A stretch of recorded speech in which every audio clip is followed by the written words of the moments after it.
Cash flow quadrant आर्थिक स्वतन्त्रताको लागि धनी बुवाको मार्गदर्शन भन्ने किताब रोबर्ट टी कियोसाकीले लेखेको यो नेपाली भाषामा चाहिँ ट्रान्सलेट गरिएको छ भने यो इन्टरनेसनल बेस्टसेलर क्यास फ्लो क्वाड्रेन्टको यो बारेमा तपाईहरुसँग मैले आज पनि फेरि उपस्थित भइसकेको छु।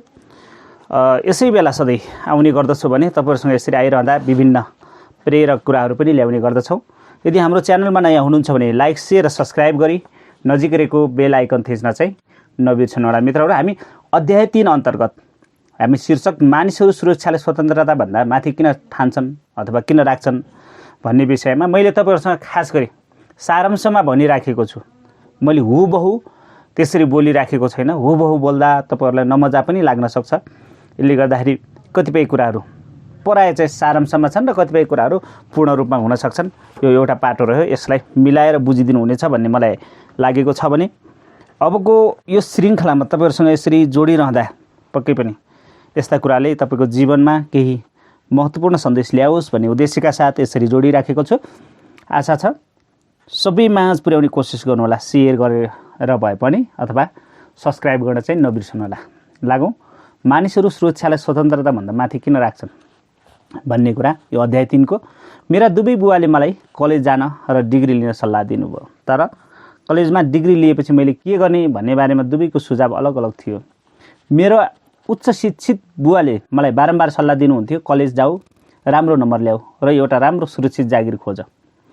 उहाँले क्वाड्रेन्टको बायाँ भागमा केन्द्रित जीवनको बारेमा सुझाव दिइराख्नु भएको थियो।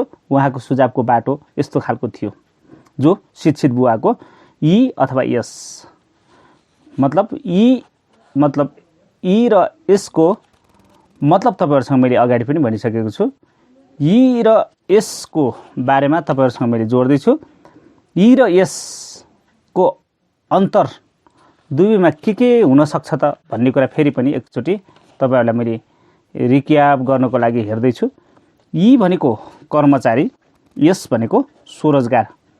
ई र यस चाहिँ हुनै पर्छ भन्ने। जस्तै तपाईको बुवाले चाहिँ ई र यस भन्नुभयो भने जुन शिक्षित बुवाले कर्मचारी वा स्वरोजगार बन भनेर भने मेरा अशिक्षित तर धनी बुवा सधैँ क्वाड्रेन्टको दायाँ भागमा ध्यान केन्द्रित गर्ने सल्लाह दिनुहुन्थ्यो। उहाँले भन्नुहुन्थ्यो कलेज जाऊ, राम्रो नम्बर ल्याऊ र आफ्नो कम्पनी सुरु गर।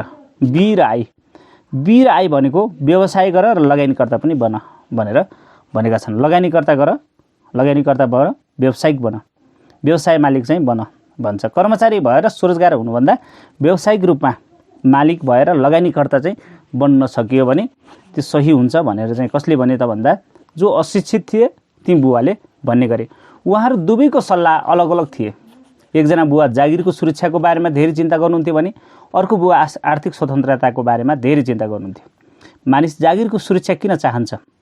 धेरै मानिस जागिरको सुरक्षा चाहन्छन् किनकि उनीहरूलाई घरमा र स्कुलमा यही सिकाइएको हुन्छ। लाखौं करोडौं मानिस यो शिक्षाको अनुसरण गरिरहेका छन्। हामीमध्ये धेरै मानिसलाई बाल्यकालदेखि नै आर्थिक सुरक्षा र स्वतन्त्रताको साटो जागिरको सुरक्षाको बारेमा सोच्न तयार बनाइएको छ। किनकि हामीमध्ये धेरैजसो घरमा वा स्कुल पैसाको बारेमा लगभग केही सिक्दैनौँ। त्यसैले यो स्वाभाविक छ हामीमध्ये धेरैजसो मानिस आर्थिक स्वतन्त्रता पाउने कोसिस गर्नुको साटो जागिरको सुरक्षाको विचार समातेर बस्छौँ। तपाईँ क्यास फ्लो क्वाड्रेन्टतिर हेर्नुभयो भने बायाँ भागमा सुरक्षाद्वारा, दायाँ भागमा स्वतन्त्रताद्वारा प्रेरित भएको पाउनुहुनेछ। जस्तै ई र यस भनेको के भने लगानीको एकदम सुरक्षित एरिया हो, आफू कुनै जागिरबाट जान सक्ने अवस्था छैन। र बी र आईमा चाहिँ के छ, फ्रिडम छ, सुरक्षित छ। मतलब लगानी, व्यावसायिक लगानी गर, त्यसपछि आफू चाहिँ ठुलो मालिक बन भन्छ भने बीएसलाई चाहिँ कर्मचारी बन र स्वरोजगार बन भनेर भन्यो भने ईएसलाई, ई भनेको कर्मचारी र बी भनेको तपाईको व्यवसाय मालिक र आई भनेको लगानीकर्ता, इन्भेस्टर, बिजनेस ओनर र सेल्फ इम्प्लोइड र एम्प्लोइ कर्मचारी, स्वरोजगार कर्मचारी बन अथवा स्वरोजगार मालिक बन, व्यवसाय मालिक चाहिँ बन्नुपर्छ भनेर यसरी भनिन्छ। इन्भेस्टर बन्न सक्नुपर्छ भन्ने हो। मानिस जागिरको सुरक्षा किन चाहन्छ? धेरै मानिसहरू सुरक्षा चाहन्छन् किनकि उनीहरूलाई घरमा वा स्कुलमा यही सिकाइएको हुन्छ।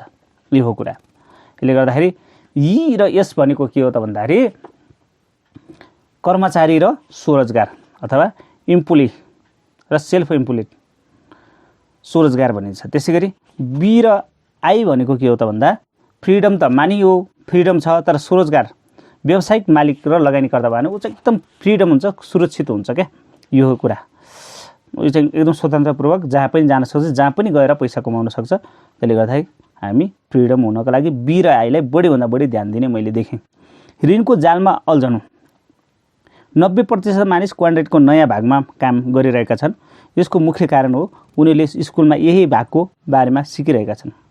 स्कुलबाट निस्केको केही समयपछि नै उनीहरू ऋणमा डुब्छन्। उनीहरू ऋणमा यति गहिराइसम्म डुब्छन् कि उनीहरूले आफ्नो खर्च जुटाउनको लागि जागिर या व्यवसायको सुरक्षा अरू जोडले समाउनुपर्छ। म धेरैजसो यस्तै युवालाई भेट्ने गर्छु जसले कलेजको डिप्लोमा, कलेजको ऋण लिएर पुरा गरेका हुन्छन्। यो देखेर उनीहरू निराश भए आफ्नो कलेजको पढाइ पुरा गर्नको लागि $50 $1,50,000 ऋणमा उनीहरू डुबिसकेका हुन्छन्।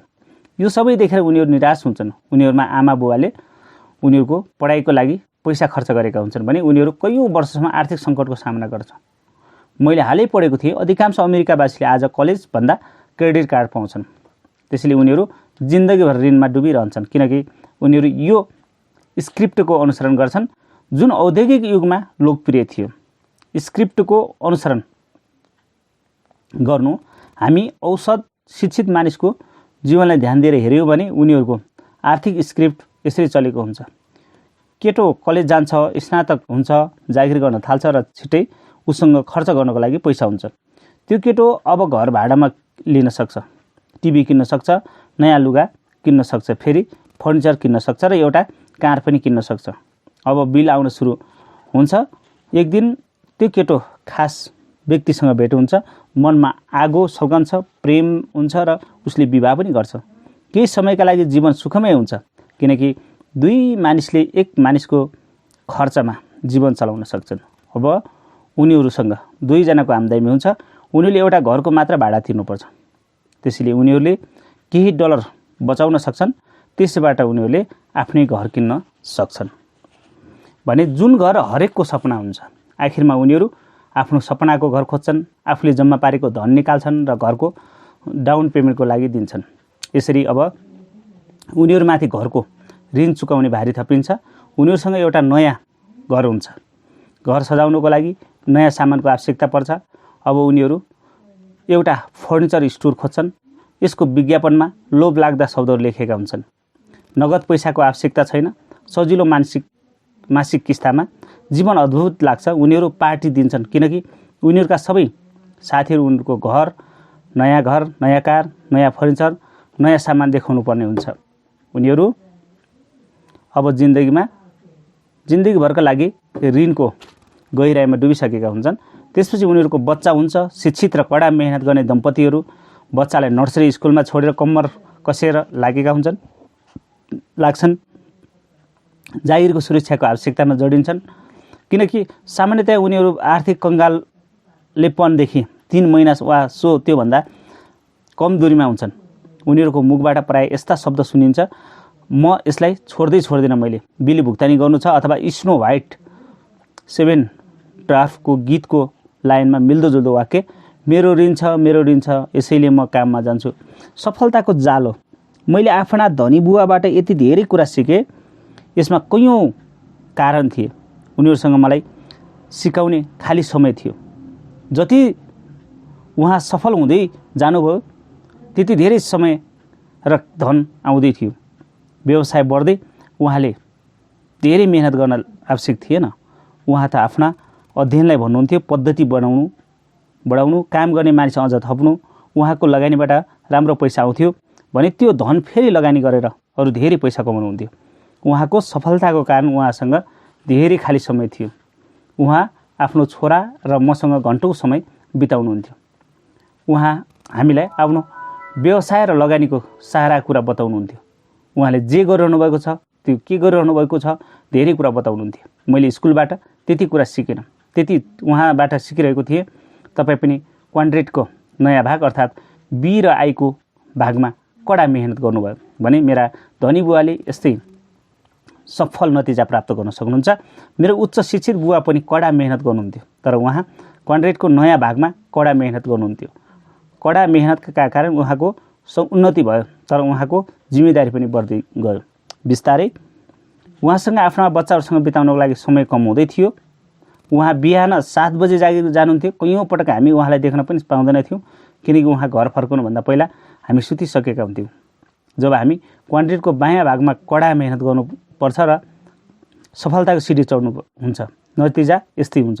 सफलताले मानिसको समय कम गर्दै जान्छ भने त्यसले धेरै धन सम्पत्ति किन नदियोस्। धनको जालो। क्वाड्रेटको दायाँ भागमा सफलता पाउनको लागि धनको जालो अथवा धनको ज्ञानको आवश्यकता हुन्छ। यसलाई वित्तीय ज्ञान भनिन्छ। धनी बुवाले यसलाई यसरी परिभाषित गर्नुभयो। वित्तीय ज्ञानको सम्बन्ध यो कुरामा त्यति धेरै छैन। तपाईँ कति धन कमाउनुहुन्छ, जति नै कुरासँग छ तपाईँ आफूसँग कति धन राख्न सक्नुहुन्छ, तपाईँ आफ्नो धनलाई कति कडा मेहनत गराउनुहुन्छ र तपाईँ यसलाई कति पुस्तासम्म आफूसँग राख्नुहुन्छ। क्वाड्रेटको दायाँ भागमा सफलता पाउनको लागि वित्तीय ज्ञानको आवश्यकता हुन्छ। मानिसमा मूलभूत वित्तीय ज्ञान छैन भने उनीहरू अधिकांश कुराहरू क्वाड्रेटको दायाँ भागमा टिक्न सक्दैनन्। मेरा धनी बुवामा मानिस सँगसँगै काम गर्ने र धनको बारेमा राम्रो ज्ञान थियो। उहाँ ज्ञानी हुनु पनि अनिवार्य थियो। उहाँमा धन कमाउने, यथासम्भव कम मानिसको प्रबन्धन गर्ने लगायत काम गर्ने र धेरै फाइदा लिने जिम्मेवारी थियो। क्वाड्रेटको दायाँ भागमा सफलता पाउनको लागि यो योग्यताहरू आवश्यकता छन्। मेरा धनी बुवाले मलाई जोडसँग सम्झाउँदै भन्नुभएको थियो, घर सम्पत्ति होइन बरु दायित्व हो। उहाँ यो कुरा प्रमाणित गर्न सक्नुहुन्थ्यो किनकि उहाँले हामीलाई आर्थिक रूपमा साक्षर बनाउनु भएको थियो, जसबाट हामी अङ्क पढ्न सकौँ। आफ्नो छोरा र मलाई सिकाउनका लागि उहाँसँग खाली समय थियो, किनकि उहाँ मानिसको प्रबन्धन गर्न सकुशल हुनुहुन्थ्यो। उहाँको कामको योग्यता घरेलु जीवनमा पनि देखिन्थ्यो। मेरा शिक्षित बुवा धन र कर्मको प्रबन्धन गर्न सक्नुभएको थिएन, तर उहाँलाई मैले धन र कर्मचारीको समुचित प्रबन्धन गरिरहेको छु भन्ने लाग्थ्यो। राज्यको शिक्षा प्रमुख भएका कारण उहाँ एक सरकारी अधिकारी हुनुहुन्थ्यो। उहाँसँग लाखौँ डलर बजेट र हजारौँ कर्मचारी थिए, तर त्यो धन उहाँले कमाउनु भएको थिएन। त्यो करबाट जुटाइएको धन थियो। उहाँको काम सबै पैसा खर्च गर्नु थियो। उहाँले त्यो पैसा खर्च गर्नु भएन भने सरकारले अर्को वर्ष कम पैसा दिन्थ्यो। त्यसैले हरेक आर्थिक वर्षको अन्तमा उहाँ पैसा खर्च गर्ने तरिका खोज्नुहुन्थ्यो। यसको मतलब अर्को वर्ष बजेटलाई न्यायोचित ठहर्याउनको लागि उहाँ धेरै जसो आवश्यकताभन्दा बढी मानिसलाई जागिरमा राख्नुहुन्थ्यो। तर उहाँ जति धेरै मानिसलाई जागिर राख्नुहुन्थ्यो त्यति नै धेरै उहाँको समस्या पनि बढ्दै जान्थ्यो। बाल्यकालमा आफ्ना दुवै बुबाको जीवनशैली हेर्दा मैले आफ्नो जीवन कसरी बाँच्नु भनेर मानसिक रूपमा सोच्न थालिसकेको थिएँ। मेरो शिक्षित बुवा पुस्तक पढ्न र मन पराउनुहुन्थ्यो। उहाँ शब्दका साक्षर त हुनुहुन्थ्यो, तर उहाँ वित्तीय रूपमा साक्षर हुनुहुन्थ्यो। उहाँ अङ्क पढ्न सक्नुहुन्थ्यो, त्यसैले उहाँ आफ्ना बैङ्कर र लेखापालसँग सल्लाह लिनुहुन्थ्यो। उनीहरूले उहाँलाई भन्थे, तपाईँको घर नै सम्पत्ति हो, यसैले त्यसमा तपाईँको सबैभन्दा ठुलो लगानी हुनुपर्छ। यो वित्तीय सल्लाहकारका कारण मेरा उच्च शिक्षित बुवाले मेहनत मात्र गर्नु भएन, ऋणमा पनि डुब्दै जानुभयो। हरेक पटक जब उहाँ कडा मेहनत गरेर प्रमोसन पाउनुहुन्थ्यो, तर उहाँको तलब पनि बढ्थ्यो, तर हरेक पटक तलबसँगै कर पनि बढ्थ्यो। उहाँ धेरै कर तिर्ने मानिसहरूमा परिसक्नु भएको थियो। 1960 तथा 1970 को दशकमा उच्च आम्दानी भएका कर्मचारीलाई धेरै कर लगाइन्थ्यो। त्यसैले उहाँका लेखापाल र बैङ्करहरूले उहाँलाई धेरै घर किन्ने सल्लाह दिन्थे। यसो गर्दा ब्याजको किस्तालाई आम्दानीबाट घटाएर करमा छुट लिन सकिन्छ भनेर सम्झाउँथे। तर धेरै पैसा कमाइरहनु भएको थियो, तर त्यसको परिणाम कर बढ्दै गएर उहाँको ऋण पनि बढ्दै गयो। उहाँ जति सफल हुँदै जानु भयो त्यति नै धेरै मेहनत गर्नु पर्यो र आफ्ना प्रियजनसँग बिताएका लागि समय कम हुँदै गयो। छिटै उहाँको धेरै बच्चा घरदेखि टाढा भए, तर उहाँ अझै पनि ऋण तिर्नको लागि कडा मेहनत गरिरहनु भएको थियो। उहाँ सधैँ सोच्नुहुन्थ्यो अर्को प्रमोसन वा तलबमा वृद्धि भएपछि उहाँका सबै समस्याहरू सुल्झन्छन्, तर उहाँ जति धेरै धन कमाउनुहुन्थ्यो त्यति नै झन् ऋण थपिन्थ्यो। उहाँ गहिरो ऋणमा डुब्दै जानुभयो र धेरै कर तिर्नुहुन्थ्यो। घरमा र जागिरमा जति चिन्तित हुँदै जानुभयो, जागिरको सुरक्षामा उहाँ त्यति नै निर्भर हुँदै जानुभयो। उहाँ आफ्नो जागिर र बिल तिर्नको लागि तलबमा भावनात्मक रूपमा निर्भर हुँदै जानुभयो। उहाँले आफ्ना बालबच्चालाई सुरक्षित जागिर गर्नको लागि त्यति नै धेरै प्रोत्साहित गर्नुभयो। जति उहाँ आफू असुरक्षित महसुस गर्नुहुन्थ्यो त्यति नै धेरै सुरक्षा चाहनुहुन्थ्यो उहाँ भने तपाईका सबैभन्दा ठुला 2 खर्च के हुन् त यो बारेमा तपाईहरुसँग मैले जोड्दैछु। मेरा बुवा फाइनान्शियल स्टेटमेन्ट पढ्न सक्नुहुन्थ्यो, त्यसैले उहाँको धनको जालो देख्न सक्नु भएन। त्यसैले उहाँ सफल भएसँगै फस्दै जानुभयो। मैले अन्य लाखौं सफल र कडा मेहनत गर्ने मानिस यो जालोमा फस्दै गएको देख्छु। यति धेरै मानिसले आर्थिक रूपमा सङ्घर्ष गर्नुको कारण हो हरेक पटक धेरै धन कमाउनुसँगै उनीहरू आफ्ना ठुला खर्च पनि बढाउँछन्। कर। 2 नम्बरमा ऋणको ब्याज। रोचक कुरा के भने ऋणमा गहिराईसम्म डुब्नको लागि सरकार करमा छुट दिन्छ। के यसमा तपाईलाई अलिकति पनि शङ्का लाग्दैन? मेरा धनी बुवाले वित्तीय ज्ञानलाई यसरी परिभाषित गर्नुभएको थियो, यसको सम्बन्ध तपाईले पनि कति धन कमाउनुहुन्छ भन्ने कुरासँग छैन, बरु तपाई कति धन आफूसँग राख्नुहुन्छ भन्ने कुरासँग छ। तपाई आफ्नो धनलाई कति धेरै मेहनत गराउनुहुन्छ र तपाई यसलाई कति पुस्तासम्म आफूलाई राख्नुहुन्छ। मेरो कडा मेहनत गर्ने शिक्षित बुवासँग आफ्ना छोरा नातिलाई दिनका लागि थोरै बहुत धन थियो, त्यो पनि सरकारले व्यक्तिगत करको रूपमा लियो। स्वतन्त्रताको खोजी। मलाई थाहा छ धेरै मानिस स्वतन्त्रता र सुखको खोजी गरिरहेका छन्। समस्या यही छ, अधिकांश मानिसहरू बी र आईलाई कन्ट्र्याक्टमा काम गर्ने प्रशिक्षण दिएको छैन। यो प्रशिक्षणको अभाव, जागिरको सुरक्षाको योजना र बढ्दो व्यक्तिगत ऋणका कारण धेरैजसो मानिस वित्तीय स्वतन्त्रताको आफ्नो खोजी क्याश फ्लो कन्ट्र्याक्टको बायाँ भागमा सीमित गर्छन्। दुर्भाग्यले वित्तीय सुरक्षा वा वित्तीय स्वतन्त्रता या यस कन्ट्र्याक्टमा धेरै कम पाइन्छ। साँचो वित्तीय सुरक्षा वा स्वतन्त्रता बायाँ भागमा पाइन्छ। स्वतन्त्रताको खोजीमा जागिरमा बदलिरहनु। आफ्नो क्याश फ्लो कन्ट्र्याक्टको एक उपयोग र यो पनि छ, यसबाट कुनै व्यक्तिको जीवन संरक्षण र उसको बाटोको जाँच गर्न सकिन्छ। कयौं मानिसहरू जिन्दगीभर सुरक्षा वा स्वतन्त्रताको खोजी गर्छन्, तर उनीहरू जागिर बदलिरहन्छन्। उनका लागि मेरो हाई स्कुल पढ्दाको एउटा साथी छ। मैले लगभग हरेक 5 वर्ष उसको हालचाल सुन्छु। हाम्रो भेटघाट बेला र ऊ धेरै रोमाञ्चित हुन्छ किनकि उसले भने जस्तो जागिर पाएको छ। धेरै खुसी छ किनकि उसले आफ्नो सपनाको कम्पनी पाएको छ। ऊ कम्पनीसँग प्रेम गर्छ र किनकि उसले रोमाञ्चक काम गरेको छ। ऊ आफ्नो कामसँग प्रेम गर्छ। उसँग महत्त्वपूर्ण पद छ, राम्रो तलब छ, मालिक असल छन्, धेरै फाइदा छ र पदोन्नतिको स्थापना पनि धेरै छ। लगभग 4.5 वर्षपछि मसँग उसको भेट भयो। फेरि उसको कुरा सुनि तर ऊ असन्तुष्ट देखियो। यो कम्पनीले आफ्नो कर्मचारीसँग सम्मानपूर्वक व्यवहार गर्दैन र आफूलाई बोस घृणा गर्छ। किनकि बोसले उसलाई पदोन्नति नदिएर उसको अधीनस्थ कुनै पनि कुरालाई बढावा दियो। ऊ कम तलब पाएको गुनासो पनि गर्छ। 6 महिना बितेपछि ऊ एकपटक फेरि खुसी देखिन्छ किनकि उसले फेरि अर्को आदर्श जागिर पाएको छ। उसको जीवनको बाटो केही यस्तो खालको देखिन्छ जस्तो कुनै कुकुर आफ्नो पुच्छरको पछि लागिरहेको छ। यो यस्तो खालको देखिन्छ। त्यसैले यी भनेको जागिरीलाई भनिन्छ भने यसलाई स्वरोजगार भनिन्छ। बीलाई चाहिँ लगानीकर्ता बुझिन्छ भने यसलाई हामी बुझ्ने गर्दछौँ। यसलाई चाहिँ स्वरोजगार बुझिन्छ भने आईलाई चाहिँ इन्भेस्टर बुझिन्छ। यसलाई यसरी हामी देख्ने गर्दछौँ भने आजको यो श्रृङ्खला तपाईहरूलाई कस्तो लाग्यो? जस्तो लाग्यो उस्तै प्रतिक्रिया दिनुहोला। हामी अध्याय 2 को खण्ड खमा पक्कै पनि जोडिनेछौँ। आजको यो श्रृङ्खलाबाट बिदा हुन्छौँ। हस्त नमस्कार, शुभ दिन, शुभ पल।